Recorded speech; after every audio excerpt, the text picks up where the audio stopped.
For better grades, use your brain.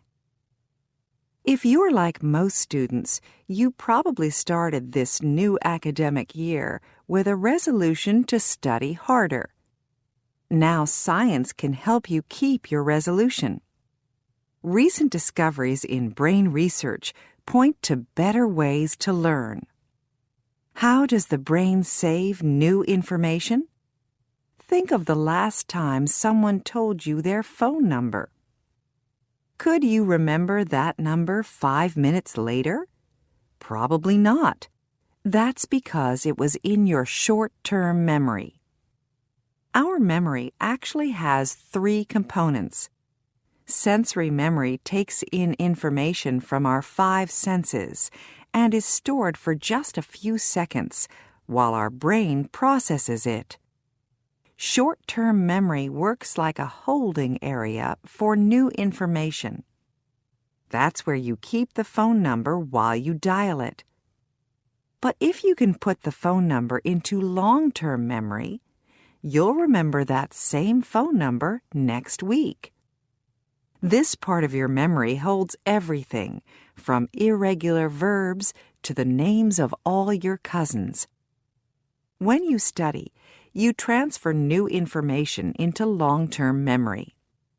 Every time we learn something new, the structure of the brain actually changes as we build new connections to information that we already know. When there are more connections to the new information, it's easier to find it again. Brain researchers have discovered 4 key points for effective study. 1. Make an effort. The brain remembers better when we are interested in the subject, already know a little about it, and know we will need the information in the future. 2. Find the most important information and organize it. Your brain can process only a limited amount of information at one time, so don't try to remember every detail. When studying a textbook, look for titles, headings, and illustrations to show you the main ideas.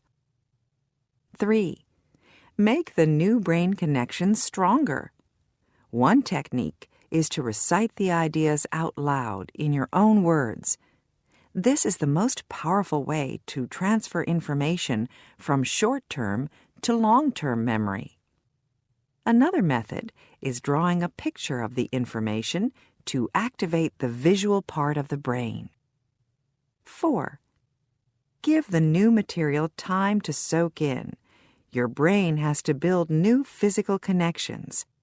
For this reason, it's better to study for several short sessions than one long one.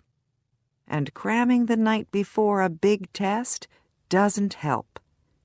By understanding how the brain works and following these 4 tips, you can make this your most successful academic year ever.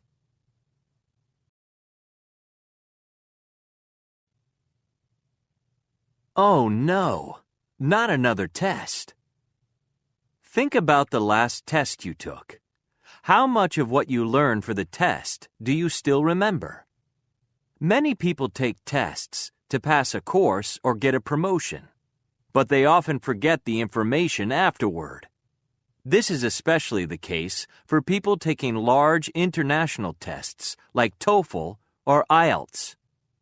These tests usually involve multiple-choice questions, and people often study to increase their scores, not to learn important information. In fact, educators are divided on whether these kinds of tests are the most effective way to assess a person's abilities. Those who support such tests say they are the only way for educators and employers to compare people based on their test scores. However, there are people trying to reform this system. They believe that standard tests aren't the best way to measure a person's ability. These reformers also believe that intelligent people are not always good at taking tests or memorizing facts. A multiple-choice test cannot always tell what people have learned or whether they can apply that knowledge in the future. Reformers believe that other types of evaluation achieve better results. Tests that contain a mix of written and spoken questions give a more complete assessment of what the person is capable of. A portfolio, or a collection of work done throughout a course, can show how much the student has improved individually. Group interviews, where a group of people are interviewed at the same time, can also be useful for employers, since they show how people interact with others.